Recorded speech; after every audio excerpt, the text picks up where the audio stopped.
화요일 25일이죠. 네.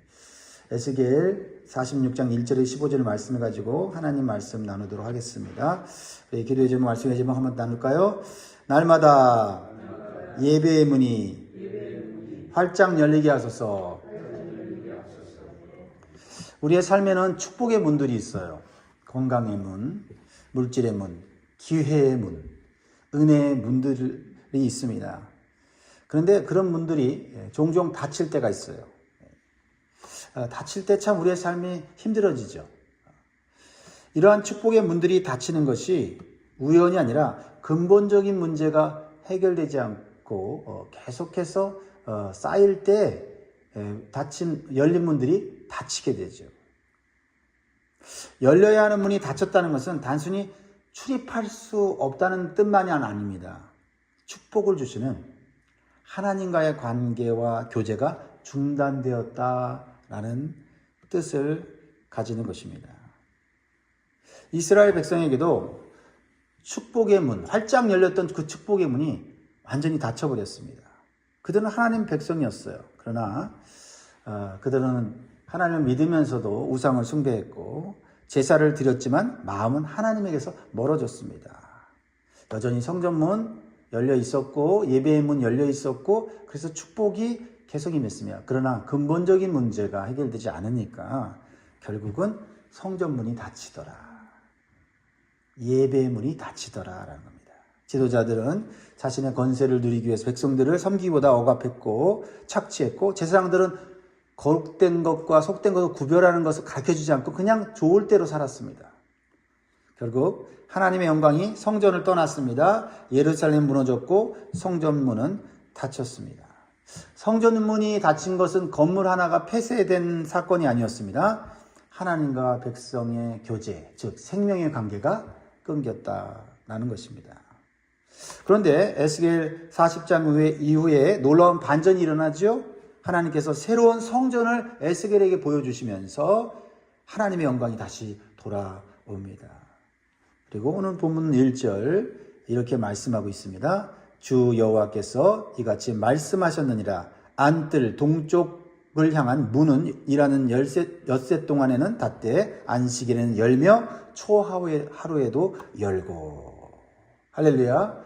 닫혔던 문이 열립니다. 여러분의 삶에 닫혔던 문이 열리기를 바랍니다. 그러나 여기서 중요한 것은 누가 문을 여느냐는 겁니다. 백성이 힘으로 밀어서 연 것이 아닙니다. 군주가 왕이 자신의 권력으로 연 것도 아닙니다. 하나님께서 열라고 명령하시기 때문에 열린 거예요. 그렇죠? 백성들이 힘을 다해 연다고 해서 문이 열리는 것이 아니다라는 거죠.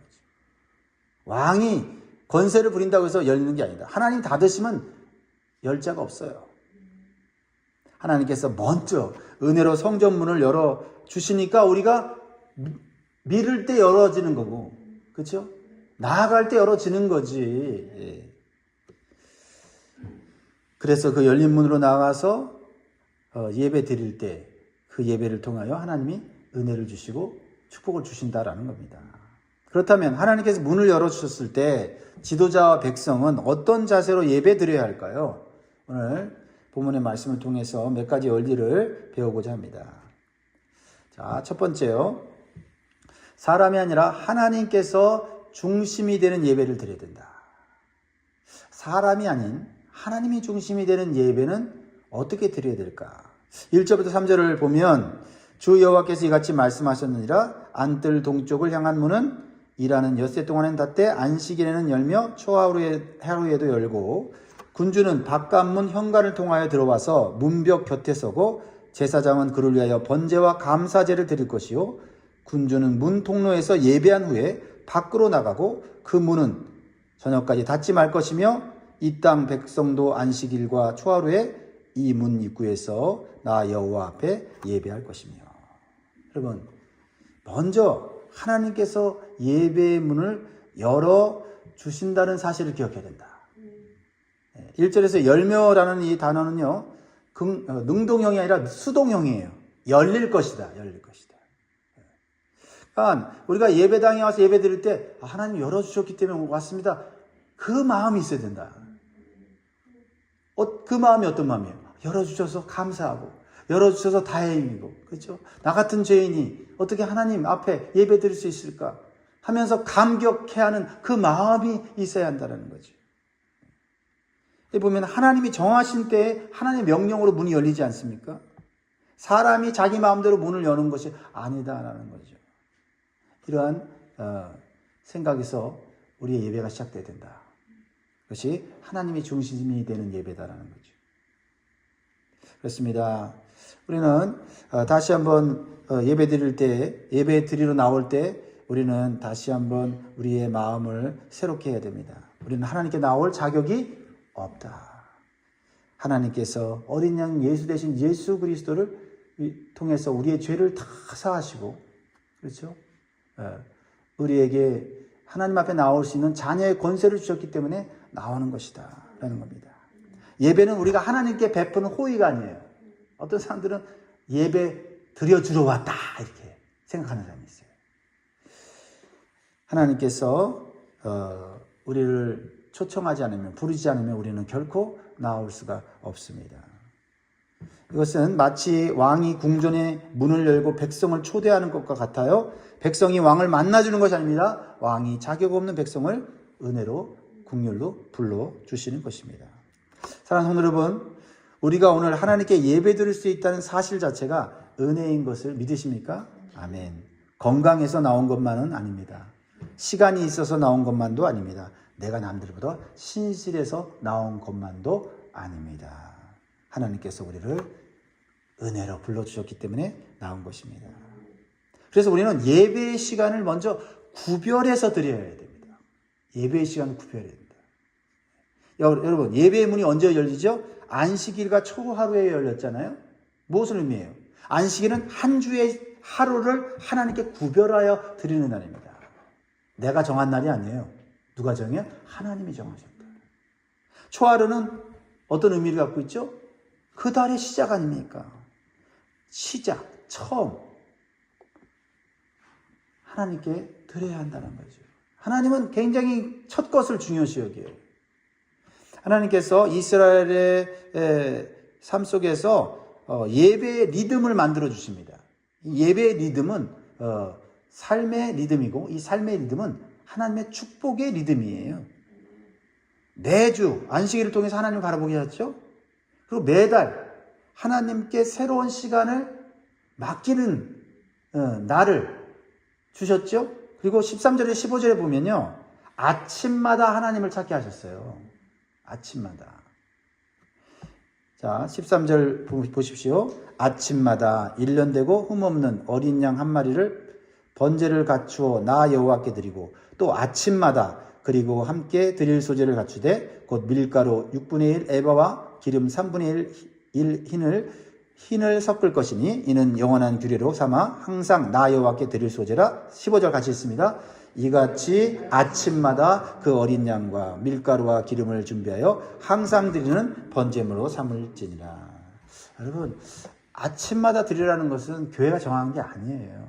내가 괜히 정한 게 아니라 하나님께서 정하셨고, 그 시간에 하나님은 우리를 만나시기를 원하고 그 하루를 하나님과 동행하며 하나님이 인도하기를 원하시는 마음이 담겨져 있는 시간이다라는 겁니다. 그래서 하나님께서 한 주와 한 달과 하루의 중심에 예배를 두셨다. 어떻게 시작하느냐? 예배로 시작하라는 거죠. 하나님께서 중심이 된다는 것은 예배가 내 삶의 시작이 되어야 한다라는 것을 보여주는 거죠. 우리는 흔히 시간이 남으면 예배하려고 하죠. 할 일을 다 마치면 기도하려고 하고, 바쁘지 않으면 말씀을 읽으려고 합니다. 무엇이 첫 번째가 돼야 되는가? 그렇죠? 우리가 정하는 것이 아니라 하나님이 정하셨다는 거죠. 이게 하나님 중심이죠. 여러분, 시간은요, 사실 참 우리가 아무리 조종하고 해도 남지가 않아요. 그렇죠? 그래서 하나님께서는 남는 시간을 드리라고 하지 않고 먼저 하나님께 드리고 나서 쓰라고 말씀하시는 거예요. 구별하라는 거죠. 주일을 먼저 구별해야 됩니다. 하루의 첫 시간을 먼저 구별해야 됩니다. 새로운 달과 새로운 계획을 시작하면서 하나님께 맡겨야 한다라는 거죠. 이게 안 되면 삶이 질서가 깨집니다. 깨져요. 그리고 우리의 삶에 여러 가지 문제들이 겹쳐서 옵니다. 그랬을 때 이렇게 나의 삶에 문제가 많지 생각하지 말고 내가 근본적으로 잘못된 기초가 무엇인가, 관계가 혹시 잘못된 건 아닌가, 먼저 하나님과의 관계를 살펴봐야 되겠죠. 그러므로 여러분, 예배가 우리의 삶의 시작 중심이 될 때 은혜의 문, 축복의 문이 하나씩 하나씩 다시 열리게 될 줄 믿습니다. 두 번째로 주시는 교훈은요, 하나님께서 정하신 질서대로 예배를 드려야 한다라는 겁니다. 정하신 질서가 있다라는 겁니다. 오늘 본문에 보면 성전에 들어가고 나가는 것, 또 하나님이 그 질서를 정하시고요. 또 제사를 드릴 때 어떤 제물을 드려야 되는가, 어떤 방식으로 드려야 되는 것까지도 하나님이 다 정하셨어요. 자, 8절을 읽어봅니다. 군주가 올 때에는 이 문 현관을 통하여 들어오고 나갈 때에도 그리할지니라. 아니, 예배에 들어오는데 어디로 들어오고 어디로 나가야 하는 것까지 너무 세세하게 말씀하고 있지 않습니까? 그래서 군주는 백성을 다스리는 왕을 의미하죠. 지도자를 의미하는 것입니다. 아무리 군주라고 해도, 왕이라고 해도 아무 문으로 들어가서 아무 문으로 나올 수 없다. 마음대로 예배 드릴 수 없다는 겁니다. 이것은 매우 중요한 원리예요. 하나님의 공동체 안에서는 어떤 지도자도 하나님 말씀 안에 있어야 된다. 세상의 지도자는요, 권력이 커질수록 예외를 요구할 수가 있지요. 그러나 하나님 나라에서는 책임이 큰 사람일수록 말씀에 더 신실해야 된다는 거죠. 지도자는 먼저 기도하고, 먼저 예배하고, 먼저 섬기며, 먼저 회개해야 한다라는 것입니다. 나는 그동안 많이 기도했고, 많이 말씀을 배웠고 깨달았기 때문에 나는 좀 천천히 해도 돼 라고 생각하면 안 된다는 거죠. 하나님 앞에서는 지도자가 먼저 하나님의 말씀 안에 서야 한다라는 거죠.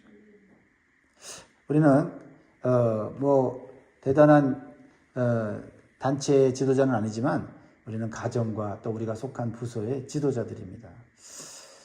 우리가 먼저 하나님께 예배하고 말씀에 순종하는 모습을 보여드리는 겁니다. 사람한테 보이려고 하는 것보다도 하나님이 그걸 원하시기 때문에, 하나님이 그 질서를 원하시기 때문에 우리가 먼저 예배하고 기도하고 섬기는 일을 해야 될 줄 믿습니다. 그래서 지도자가 영적 질서를 따라서 섬길 때 공동체가 하나가 되고 하나님이 복 주시는 공동체가 된다라는 거죠. 10절 다시 보면 군주가 무리 가운데 있어서 그들이 들어올 때에 들어오고 그들이 나갈 때에 나갈지니라. 그렇습니다. 이렇게 군주와 백성이, 지도자와 또 백성들이 하나된 예배를 드릴 때 하나님께서 그 지도자를 통해서 하나님의 은혜를 베풀어 주시고 백성들이 함께 복을 누리게 된다라는 거죠. 자, 또 한 가지 주시는 교훈은 뭡니까? 예배를 드린 후에도 중요하다는 거죠. 예배 드린 후에도 질서 있고 변화된 삶으로 나아가야 합니다. 9절을 보면요. 그러나 모든 정한 절기에 이 땅 백성이 나 여호와 앞에 나아올 때에는 북문으로 들어가서 경배하는 자는 남문으로 나가고 남문으로 들어오는 자는 북문으로 나갈지라. 들어온 문으로 도로 나가지 말고 그 몸이 앞으로 향한 대로 나갈지며. 참 굉장히 구체적이고 뭔가 의미가 있는 것처럼 보이지 않습니까? 북문으로 들어온 사람은 남문으로 나가고 앞문으로 들어온 사람은 북문으로 나가도록 했습니다. 자, 이것은 많은 사람들이 절기에 모일 때 서로 부딪히지 않고 질서 있게 이동하게 하신 거예요. 질서의 측면도 있다라는 거지요. 그러나 이것은 또한 우리에게 주는 영적 교훈이 있습니다. 예배에서는 자기의 편리대로, 자기 방식대로 드려서는 안 되는 거죠. 다른 사람을 배려하며 공동체의 질서를 따라야 합니다. 그리고요, 우리는 예배를 드리고 난 다음에, 은혜를 받고 난 다음에 조심해야 돼요. 내가 은혜 받았다고 해서 말씀의 원리를 따르지 않고 내 마음대로 내 기분대로 하려고 하면 서로 부딪히고 서로에게 고통을 줄 수가 있습니다. 자, 북문으로 들어온 사람은 남문으로 나가고 남문으로 들어온 사람은 북문으로 향하고, 그리고 몸이 어디로 향한다고요? 앞으로 향해야 된다. 뒤로 다시 가지 말라는 얘기죠. 이것을 어떻게 적용할 수 있어요? 이 말씀을 변화된 삶, 예배드리고 나면 변화된 삶이 있어야지. 옛날로 돌아가면 안 되잖아요. 예배 때는 아멘 할렐루야 막 은혜 받아서 기분이 그냥 천국에 있는 것처럼 느끼다가 예배당을 나가는 순간에 다시 옛생활 모습으로 돌아가는 사람들이 사실 얼마나 많이 있습니까? 그러니까 우리는 예배당에 들어올 때의 모습과 똑같은 모습으로 나가서는 안 된다. 은혜를 받고 말씀을 받았다면 조금이라도 변화되어서 앞으로 나가야 된다. 할렐루야. 염려로 들어왔다면 하나님께 염려를 맡기고 나가야 합니다. 자기 중심적으로 들어왔다면 이제 누군가를 섬기기로 결단하며 나가야 되죠. 미움으로 들어왔다면 용서하면서 나가야 되죠. 예배를 드리고도 생각이 그대로이고 말이 그대로이고 관계가 그대로라면 우리는 예배의 의미를 다시 돌아봐야 돼요. 내 기분, 내 마음 만족시키려고 예배 드리는 건 아니지 않습니까? 내가 하나님 앞에서 변화된 삶을 살고 변화된 삶을 살면 주변에 선한 영향력이 미쳐지는 것입니다. 사랑하는 성도 여러분, 가정과 교회에서 먼저 하나님께 내가 앞서서 엎드리고 서로를 배려하며 함께 걸어가는 믿음의 지도자와 성도들이 되시기를 주의 이름으로 축원드립니다. 세 번째로 주시는 교훈은요, 예배는 자원하여 드릴 때 은혜의 문이 활짝 열린다라는 겁니다. 그렇죠? 하나님이 정하신 대로 우리가 예배를 드려야 합니다. 그러나 또 자원해서 더 드릴 수도 있다. 그때 은혜의 문이 활짝 열리는 거예요. 자, 12절을 봅니다. 만일 군주가 자원하여 번제를 준비하거나 혹은 자원하여 감사제를 준비하여 나 여호와께 드릴 때에는 그를 위하여 동쪽을 향한 문을 열고 그가 번제와 감사제를 안식일에 드린 같이 드리고 밖으로 나갈지며 나간 후에 문을 닫을지니라. 여러분, 참된 예배에는요, 의무감만 있어서는 안 돼요. 자원함과 지속성이 있어야 된다. 그렇죠? 12절에 자원하여라는 말이 몇 번 나와요? 2번이나 나오잖아요. 억지로가 아니라 기쁜 마음으로 드리는 자발적 헌신이에요. 그러니까 우리가 직분자이기 때문에 내가 또 신앙을 오랫동안 가지고 신앙이 어느 정도 성장했기 때문에 예배는 우리의 삶의 습관과 같은 거예요. 그런데 그 습관과 그 예배 속에 우리는 자원함으로 하나님께 나오는 이 기쁨의 마음을 놓쳐서는 안 된다는 거죠. 그렇죠? 보면 군주 하나님께서 왕에게 정해진 안식일과 절기 외에도 감사하는 마음이 생기면은 자원하여 재물을 더 드릴 수 있게 하셨어요. 그것은 하나님 더 받으려고 할 걸까요? 하신 건가요? 아니죠. 더 은혜를 주시려고. 정해진 은혜가 있고, 그죠? 그 사람이 받은 분량이 있음에도 불구하고 그 사람이 감사해서 더 드리려고 하고, 더 하나님 앞에 나오려고 하면 하나님이 더 큰 은혜 주시려고 하시는 거 아닙니까? 이런 하나님 마음을 알면 예배드리러 나오는 것이 즐거워지고요. 기뻐지는 것입니다. 그래서 성숙한 신앙인은요, 내가 얼마나 더 해야 됩니까? 라고 묻지 않습니다. 하나님께서 은혜를 베풀어 주셨는데 내가 어떻게 더 드릴 수 있을까? 지금 드리는 것도 참 부족함을 느끼는 것. 이게 성숙한 신앙의 모습이다라는 겁니다. 그렇습니다. 신앙의 의무는요, 예배의 자리를 지키게 하지만 하나님에 대한 사랑과 감사는 예배를 더 깊게 만들어요. 또한 오늘 본문은 자원하는 마음만 말하지 않지요. 13절에 15절 아까 읽었는데 반복되는 단어가 무엇입니까?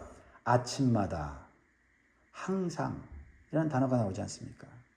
여러분, 하나님께 우리는요, 아침마다 항상 드려도요, 아깝지 않습니다. 맞습니까? 네. 하나님께서 은혜와 축복을 풍성하게 해주시는 예배의 두 가지 원리가 함께 나타나죠. 자원하여 드리는 기쁨, 항상 지속하는 신실함. 그러니까 마음에 감동이 있을 때만 예배 드리는 자세는 오래가지 못해요. 환경을 뛰어넘어, 상황을 뛰어넘어 지속적으로 꾸준하게 드리시는 믿음의 결단, 신실함이 있어야 한다는 거죠. 건강은요, 일주일에 한 번 강도 높은 운동만으로 만들어지지 않아요. 적어도 일주일에 3번 이상을 해야 몸의 건강이 좋아집니다. 매일 걷고 먹는 것을 조절하고 꾸준히 몸을 돌볼 때 건강한 몸이 유지되고 건강이 더 좋아지는 것입니다. 영적 건강은 마찬가지입니다. 하루 10분이라도 말씀을 읽는 것, 짧게라도 가족과 기도하는 것, 한 사람을 정해 매일 중보 기도하는 것, 아침마다 자신의 계획을 하나님께 맡기는 것, 이런 작은 반복이 우리의 영혼을 세웁니다. 말씀 맺겠습니다. 사랑하는 성도 여러분, 우리의 힘으로 성전의 문, 예배의 문을 여는 것이 아닙니다. 하나님이 열어주셔야 되고 하나님 은혜를 베풀어 주셔야 합니다. 예수 그리스도께서 십자가를 통해 하나님께 나아갈 수 있는 은혜의 문을 열어주시고 축복의 길을 열어주셨습니다. 오늘 하나님께 예배하면서 기쁨으로 하루를 승리하시는 저와 여러분 되길 주의 이름으로 축원드립니다. 기도하겠습니다.